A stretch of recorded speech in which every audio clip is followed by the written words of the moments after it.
बिस्मिल्लाहिर्रहमानिर्रहीम। अस्सलाम वालेकुम। मैं हूं आपका केमिस्ट्री टीचर ताबिश अली और आज हम चैप्टर नंबर 7 को रिव्यू करेंगे। स्टूडेंट्स, जैसे आप जानते हैं आपका सिलेबस ऑलमोस्ट वाइंड अप हो चुका है, फेजेस आपके कंप्लीट हो चुके हैं।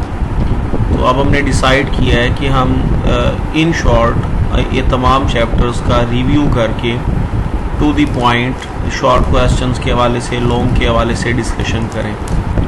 तो स्मार्ट सिलेबस के अकॉर्डिंग हम मूव करते हैं। तो स्टार्ट में कुछ चीज़ें सिर्फ इंट्रोडक्शन की हद तक आपको बता रहा हूँ। हमारा ये जो चैप्टर नंबर 7 है, fundamental principle of organic chemistry, इसमें बहुत सी बातें हैं जो कि आप प्रीवियस क्लासेस में पढ़ चुके हैं।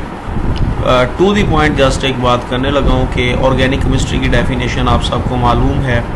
हाइड्रोकार्बन की डेफिनेशन क्या है, ऑर्गेनिक कंपाउंड्स के पिकुलियर करैक्टरिस्टिक्स क्या है, ऑर्गेनिक कंपाउंड के हवाले से सबसे पहले लिवाजियर का क्या कंसेप्ट था, फिर उसके ऊपर एक थ्योरी दी हमें बर्जीलियस ने जिसको वाइटल फोर्स थ्योरी कहते हैं, फिर उसको वॉलर ने रिजेक्ट किया फर्स्ट ऑर्गेनिक कंपाउंड को सिंथेसाइज्ड करके। उसके बाद फिर एक वास्ट डिटेल मौजूद है हमारे पास कि जैसे ही वॉलर ने ऑर्गेनिक कंपाउंड को सबसे पहले लैब के अंदर सिंथेसाइज्ड किया तो उसके बाद नंबर्स ऑफ ऑर्गेनिक कंपाउंड्स जो हैं वो सिंथेसाइज्ड होने लगे, जिनको हम डिफरेंट कैटेगरीज के अंदर अब भी डेली लाइफ के अंदर इस्तेमाल कर रहे हैं। फिर इसके अलावा आपने प्रीवियस क्लासेस के अंदर ऑर्गेनिक कंपाउंड्स के सोर्सेज के हवाले से पढ़ा था, फॉसल्स फ्यूल्स के हवाले से पढ़ा। फिर हमारे पास ऑर्गेनिक कंपाउंड के जो सोर्सेज हैं उनमें कोल गैस है, कोल है, पेट्रोलियम जिसको आप कह सकते हैं, क्रूड ऑयल भी मौजूद है। तो फिर आगे उनके हवाले से बहुत सारी डिटेल आपने प्रीवियस क्लासेस में पढ़ रखी थी। बहरहाल चूँकि वो हमारे स्मार्ट सिलेबस का हिस्सा नहीं है तो इसलिए उस सारे पोर्शन को मैं स्किप करते हुए direct to the point discuss करते हुए इस टॉपिक पे आ रहा हूँ जो हमारे पास है, क्रैकिंग ऑफ पेट्रोलियम। अब क्रैकिंग ऑफ पेट्रोलियम के हवाले से आपने जिन शॉर्ट क्वेश्चन के ऊपर फोकस करना है, बहुत इंपॉर्टेंट क्वेश्चन है, लॉन्ग क्वेश्चन के तौर पे भी आता है, शॉर्ट के तौर पे भी है और इसमें से एमसीक्यूज भी मौजूद है। मैं जस्ट टू दी पॉइंट ही डिस्कस करता हुआ जाऊंगा, सिर्फ रिमाइंडर देते हुए कि कौन कौन से क्वेश्चन यहाँ पे आ सकते हैं। देखिए, क्रैकिंग ऑफ पेट्रोलियम हमारे पास एक लॉन्ग क्वेश्चन आएगा, इसकी डेफिनेशन पूछी जा सकती है एमसीक्यू के। तो अच्छा, अगर इसकी डेफिनेशन पूछ भी ली जाए तो उसके अंदर आपने इसकी इक्वेशन के साथ उसको डिस्क्राइब कर देना है। उसके अलावा आप इसकी टाइप्स हैं, टाइप शॉर्टली भी पूछी जा सकती हैं, जैसा कि आपने बुक के अंदर भी पढ़ा है। वैसे तो इसकी और भी टाइप्स हैं, बुक के अंदर 3 टाइप्स दे रहा है, thermal cracking, catalytic cracking and steam cracking. तो हर एक टाइप को मैंने यहाँ पे जस्ट जर्नलाइज किया है, टू दी पॉइंट बात की है। बहरहाल आपको टेक्स्ट बुक के अंदर इन डिटेल मिल जाएगा कि थर्मल क्रैकिंग के हवाले से जो पॉइंट्स हैं उन सारों को आप डिस्कस करेंगे। लेट्स सपोज आपके पास एक शॉर्ट क्वेश्चन आ जाता है, what do you know about thermal cracking, तो उसमें आप पॉइंट सेट कर लें, आप उसकी स्टेटमेंट बना लें, कंडीशंस इंप्लीमेंट कर लें और फिर लास्ट में आप नेचर ऑफ प्रोडक्ट, आपको हेल्पिंग बुक में भी इस हवाले से पॉइंट्स मिल जाएंगे। जैसा कि लेट्स सपोज मैं आपके सामने एक ऑप्शन रखता हूँ कैटालिटिक क्रैकिंग के हवाले से। आप इसमें डेफिनेशन के तौर पे ये कह सकते हैं कि कैटालिटिक क्रैकिंग के अंदर जो है कैटलिस्ट को हम इनरोल करते हैं और वो कैटलिस्ट जो है वो फॉलोइंग है लाइक दैट सिलिका SiO2 या एलुमिना Al2O3। फिर आप इसमें सेकंड पॉइंट सेट करेंगे कंडीशंस के हवाले से। कंडीशंस में आप फर्दर पॉइंट्स बनाएंगे टेम्परेचर और प्रेशर का। फिर आप इसमें लिखेंगे कि टेम्परेचर 500 डिग्री सेंटीग्रेड रिक्वायर्ड है, जो प्रेशर है वो 2 एटमॉस्फेरिक प्रेशर है। कैटलिस्ट को आप पहले बता चुके हैं। फिर आप लास्ट में हेडिंग लगाएंगे नेचर ऑफ प्रोडक्ट, जिसमें आप फिर लिखेंगे कि कैटालिटिक क्रैकिंग के थ्रू हम हायर ऑक्टेन नंबर की गैसोलीन को प्रोड्यूस कर सकते हैं। तो इस तरह पॉइंट्स बना के आपने थर्मल क्रैकिंग को, कैटालिटिक क्रैकिंग को या स्टीम क्रैक एक्सप्लेन कर देना है। पॉइंट सेट कीजिएगा ताकि आपका क्वेश्चन जो है वो मजीद ज़्यादा उसके आंसर में इन्हांसमेंट आए। इसके अलावा एमसीक्यू के तौर पे भी यही तमाम पॉइंट्स आ सकते हैं, तो आपने इसको एमसीक्यू के तौर पे भी करना है। फर्दर अगर हम देखें तो एक बड़ा इंपॉर्टेंट क्वेश्चन है, एक्सरसाइज में भी आ जाता है कि why there is a need of cracking, cracking की ज़रूरत क्यों है, what is the importance of cracking, इसकी हमें इंपॉर्टेंस क्यों थी। तो एनी ऑफ ये पॉइंट्स भी बुक के अंदर मौजूद हैं कि हमने अपनी फ्यूल की कंजप्शन को कंप्लीट करने के लिए हमने क्रैकिंग का इस्तेमाल किया, क्योंकि हम जो गैसोलीन ऑयल को फ्रैक्शनल डिस्टिलेशन के थ्रू प्रोड्यूस कर रहे थे उसकी अमाउंट कम थी। वो हमारी वर्ल्ड लेवल पे अमाउंट को मीट नहीं कर रहा था, तो हमने बाकी फ्रैक्शंस को भी गैसोलीन ऑयल के करीब करने के लिए क्रैकिंग का प्रोसेस किया। पर इससे रेलिवेंट पॉइंट्स जो हैं आपने MCQ के तौर पे भी और शॉर्ट के तौर पे भी लाजमी कीजिएगा। बहरहाल ये एक इम्पोर्टेंट लॉन्ग क्वेश्चन है चैप्टर। नेक्स्ट आपके पास है पॉइंट रिफॉर्मिंग। देखिए रिफॉर्मिंग में हम क्या करते हैं, अपने पेट्रोल की क्वालिटी को बेहतर करते हैं। अब क्वालिटी को हम कैसे बेहतर कर सकते हैं, तो मिसाल के तौर पे मैं आपके सामने पहले टू द पॉइंट नॉकिंग का कंसेप्ट देता जो पेपर के अंदर शॉर्ट क्वेश्चन आता है, बहुत इंपॉर्टेंट है। व्हाट इज नॉकिंग, कि नॉकिंग क्या है। तो नॉकिंग के हवाले से जैसा कि आप जानते हैं वो कहता है कि combustion of some fuel start before spark plug fire, this produce a metallic sound in engine is called knocking.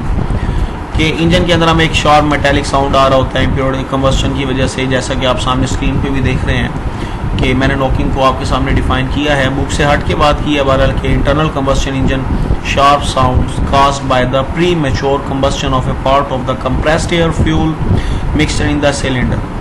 In a properly functioning engine, the charge burns with the flame front progressing the smooth from the point of ignition across the combustion chamber, जिसको हम further reforming के through फिर हम उसको बेहतर कर रहे हैं। बस ये बुक से हट के डेफिनेशन मौजूद है, तो आपने नॉकिंग की जो डेफिनेशन है वो आपने कर लेनी है। तो इस नॉकिंग को रिमूव करने के भी बहरहाल प्रोसेस है। हम बात कर रहे थे रिफॉर्मिंग में हम क्या करते हैं कि अपने पेट्रोलियम की क्वालिटी को बेहतर करने की कोशिश करते हैं। और कैसे करते हैं कि हम स्ट्रेट चेन हाइड्रोकार्बन को ब्रांच चेन के अंदर कन्वर्ट कर देते हैं in the presence of catalyst and in the absence of oxygen. तो जैसा कि आपकी बुक में एग्जांपल दे रहा है, नॉर्मल ऑक्टेन को आइस ऑक्टेन में कन्वर्ट करना, तो उसको भी आपने यहाँ पे ज़रूर कोट करना है। रिफॉर्मिंग क्या है, रिफॉर्मिंग का फ़ायदा क्या है, पेपर के अंदर सवाल भी आ जाता है, explain reforming of the petroleum with the help of suitable example, तो आपने इसको वहाँ पे कर लेना है।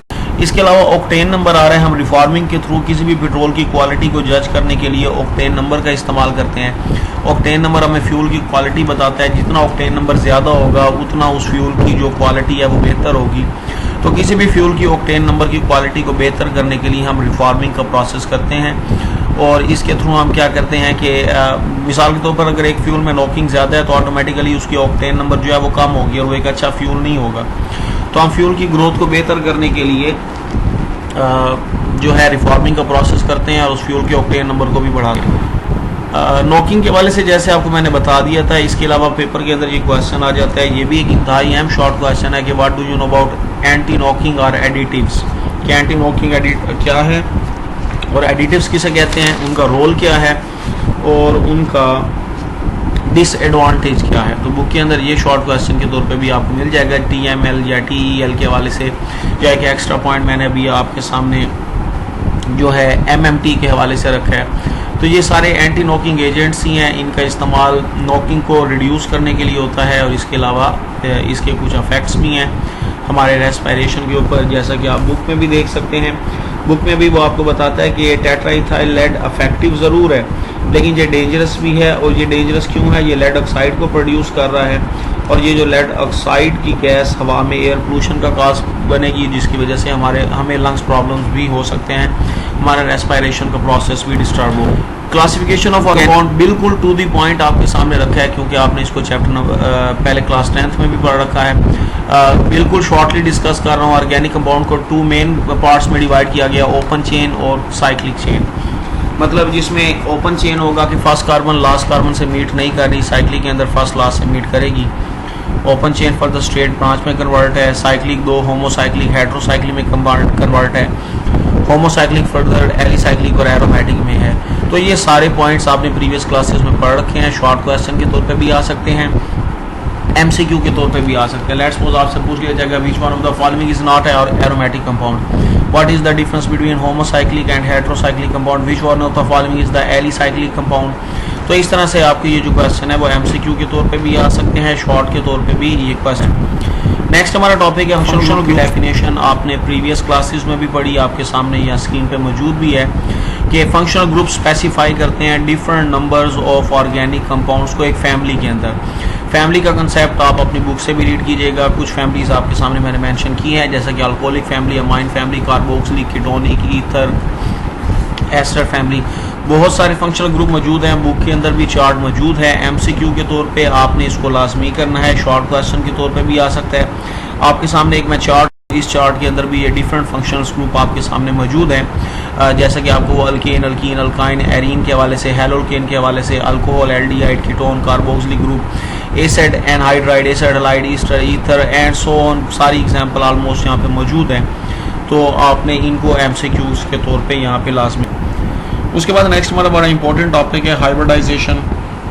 फर्स्ट ईयर में भी आप इसको इन डिटेल डिस्कस कर चुके हैं, टू दी पॉइंट यहाँ पे भी आपके साथ कि हाइब्रिडाइजेशन हमारे पास है क्या चीज़, एटॉमिक ऑर्बिटल की आपस में मिक्सिंग होने के बाद न्यूली हाइब्रिडाइज्ड ऑर्बिटल बनते हैं। और हाइब्रिडाइजेशन के हवाले से हम ये भी कह सकते हैं कि it is the expansion of Wallace bond theory. जैसे कि आपने फर्स्ट ईयर में भी पढ़ा था कि वीबीटी के अंदर कुछ ड्रॉबैक्स थे जिसको फर्दर आके हाइब्रिडाइजेशन ने बेटर किया। हाइब्रिडाइजेशन की टाइप्स हैं sp3, sp2, sp, जिनको फर्दर आपने फर्स्ट ईयर में भी कैटेगराइज किया। टू दी पॉइंट रख रहा हूँ कि hybridization of methane, ethene, ethyne, ये शॉर्ट क्वेश्चन लॉन्ग क्वेश्चन के तौर पे आते हैं। इनको आपने लॉन्ग क्वेश्चन के तौर पे कर लेना है और तरीकाकार फर्स्ट ईयर वाला ही आप यूटिलाइज करेंगे। हाइब्रिडाइजेशन की सबसे पहले तारीफ लिखेंगे। लेट्स सपोज आपके सामने क्वेश्चन आ जाता है, define hybridization and explain the structure of ethylene by the process of hybridization. पहले आप हाइब्रिडाइजेशन की तारीफ लिखेंगे, फिर उसकी टाइप्स, फिर जिस टाइप्स को वो कोड कर रहा है, जैसा कि इथाइलिन sp2 से रेलिवेंट था, sp2 को डिफाइन करेंगे, फिर एग्जाम्पल के तौर पे इथाइलिन लिखेंगे। फिर आप कार्बन की ग्राउंड स्टेट के बारे में बताएंगे, फिर एक्साइटेड स्टेट के बताएंगे, फिर उसके बाद फॉर्मेशन ऑफ बॉन्डिंग के हवाले से, जैसा कि आपके सामने मैंने ये चार्ट भी रख दिया है, इन्हीं को आप एक्सप्लेन करते जाएंगे कि sp3 के अंदर 1s और 3p आपस में मिक्स होकर 4 हाइब्रिड ऑर्बिटल बना रहे हैं, कोई भी अनहाइब्रिड ऑर्बिटल मौजूद नहीं है, टेट्राहेड्रल शेप बनाता है, ज्योमेट्री 109 डिग्री है, example methane and so on. आपके सामने ये मैंने सारा कंसेप्ट रखा है। इसी तरह इससे नीचे आप देखिए लोन पेयर के हवाले से भी हम देख सकते हैं कि अगर किसी कंपाउंड के पास कोई लोन पेयर नहीं है तो वो sp3 ज्योमेट्री रखेगा। अगर किसी कंपाउंड के पास एक लोन पेयर है तो वो सॉरी टू से आपने लोन पेयर के हवाले से, बहरहाल आपकी बुक में तो ये डिटेल मौजूद नहीं है, ये नीचे यहाँ पे बहरहाल सारी sp3 की ही कोड कर रहा है एग्जाम्पल। तो लोन पेयर का फिनोमेना क्योंकि आपकी बुक में डिस्कस नहीं है, इसलिए मैं इसको यहाँ पे भी रिड्यूस कर रहा हूँ। तो आपने इसको भी लॉन्ग के तौर पे लाजमी लेना है। आइसोमरिज्म के हवाले से जैसा कि आपने पहले भी प्रीवियस क्लास में पढ़ा था कि the molecule compounds having same chemical formula but different chemical structures, इसकी फर्दर आगे क्लासिफिकेशन आपकी बुक में मौजूद है, तो आपने उसको क्लासीफाई कर लेना है। एमसीक्यू के तौर पे भी आते हैं, शॉर्ट क्वेश्चन के तौर पे भी आते हैं। आपके सामने एक चार्ट के तौर पे मैंने बता दिया कि आइसोमरिज्म की जो फर्दर टाइप्स हैं, स्ट्रक्चरल है और स्टीरियो है। आपकी बुक में स्ट्रक्चरल और जियोमेट्री को एक्सप्लेन कर रहा है, आपने वहीं तक ही महदूद रहना है, ऑप्टिकल के चक्कर में आपने नहीं आना। स्ट्रक्चरल को फर्दर कैटेगराइज किया है, chain, isomers, positional, functional, metamerism, tautomerism. Ring chain भी आपकी बुक में मौजूद नहीं है तो आप उसको डिस्कस नहीं करेंगे। तो इसके हवाले से भी शॉर्ट क्वेश्चन भी आ सकता है, एमसीक्यू भी है, लॉन्ग क्वेश्चन भी बन सकता है। ज्योमेट्रिक आइसोमरिज्म के हवाले से लॉन्ग क्वेश्चन अक्सर आ जाता है। बाकी स्ट्रक्चरल आइसोमर्स के हवाले से भी लॉन्ग पूछ लेता है। एनी और शॉर्ट क्वेश्चन ज़्यादा इंपॉर्टेंट है, जैसे कि टाटोमरिज्म के हवाले से वो पूछ सकते हैं, फंक्शनल ग्रुप के हवाले से वो शॉर्टली पूछ सकता है। या समटाइम एमसीक्यू भी आ जाता है कि which one of the following pair show the this compound shows which type of isomerism. जैसा कि आपके टेक्स्ट बुक के अंदर एमसीक्यू के तौर पे भी उसने आपके सामने कुछ पॉइंट रखे हैं, जैसा कि आपकी एक्सरसाइज का ही एमसीक्यू है, ethers show the phenomena of, तो उसका आंसर वहाँ पे जो आपको दे रहा है वो मेटामरिज्म का दे रहा है। तो इसी तरह से एमसीक्यू के तौर पे भी आपने इसको कर लेना है। ज्योमेट्रिक आइसोमरिज्म लॉन्ग क्वेश्चन के तौर पे आता है, इसमें से बड़े इंपॉर्टेंट शॉर्ट क्वेश्चन भी बनते हैं एक्सरसाइज से। जैसे कि ज्योमेट्रिक आइसोमरिज्म की वो डेफिनेशन पूछ लेगा कि ज्योमेट्रिक आइसोमरिज्म क्या है, या इसी तरह आपसे वो इसी क्वेश्चन को फर्दर डिस्क्राइब करते हुए एक्सप्लेनेशन के साथ साथ वो कंडीशंस पूछ सकता है। ज्योमेट्रिक आइसोमरिज्म शो करने के लिए कौन सी कंडीशंस का होना ज़रूरी है, या फिर सिस ट्रांस के हवाले से पूछेगा। 2 ब्यूटीन जो है वो ज्योमेट्रिक आइसोमरिज्म को शो करता है, 1 ब्यूटीन नहीं करता, क्यों? अल्कीन ज्योमेट्रिक आइसोमरिज्म को शो करते हैं, अल्काइन शो नहीं करते। उसकी रीज़न सिंगल बॉन्ड की गिर्द फ्री रोटेशन होती है जबकि डबल बॉन्ड की गिर्द फ्री रोटेशन नहीं होती। तो इस तरह के बहुत से शॉर्ट क्वेश्चंस बहरहाल मौजूद हैं। तो आपने इन तमाम क्वेश्चंस को जो आपके साथ डिस्कस किए हैं इनको आप थारोली प्रिपेयर कीजिएगा, लॉन्ग के तौर पे भी शॉर्ट के तौर पे भी आपको मैंने बता दिया है। फिर भी अगर आपके जहन में किसी तरह का कोई क्वेश्चन है या कोई शॉर्ट क्वेश्चन या लॉन्ग क्वेश्चन या उसकी आंसर को किस तरह से एक्सप्रेस करना है, उस हवाले से कोई भी अगर क्वेश्चन हो तो स्क्रीन पे आपके सामने मेरा ईमेल एड्रेस भी मौजूद है और व्हाट्सएप नंबर मौजूद है। तो आप मुझसे किसी भी वक्त इस नंबर के ऊपर जो भी क्वेश्चन है उसको आप डिस्कस कर सकते हैं। तो अपना बहुत ज़्यादा ख्याल रखिएगा। शुक्रिया।